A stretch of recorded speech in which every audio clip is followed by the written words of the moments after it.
narito po ang ating weather update. Mahinang habagat o southwest monsoon ang nakakaapekto sa kanlurang bahagi ng Northern Luzon at Central Luzon.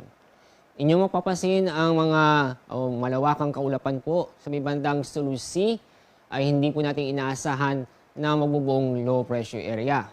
Itong mga kaulapan nito ay hindi magtatagal at inaasahan po nating malulusaw pagdating ng tanghali o sa hapon. Sa ating magiging lagay na panahon sa susunod na 24 oras, halos maghapon ay magiging maulap ang kalangitan sa Batanes at Babuyan Island. Inaasahan din natin ang mga kalat-kalat na pag-ulan at thunderstorm doon.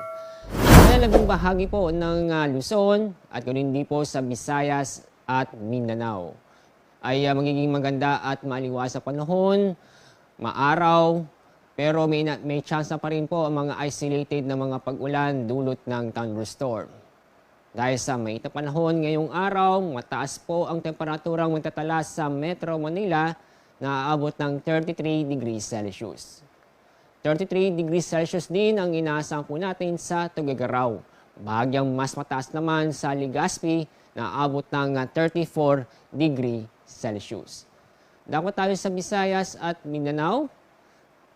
Mataas po ang temperatura magtatala po sa Zamboanga o mas mataas po ang temperatura magtatala sa Zamboanga na aabot po ng 35 degrees Celsius. Sa Iloilo, aabot po ng 34 degrees Celsius. Sa Cebu po at Tacloban, inaasahan po natin na temperatura magtatala na aabot ng 33 degrees Celsius.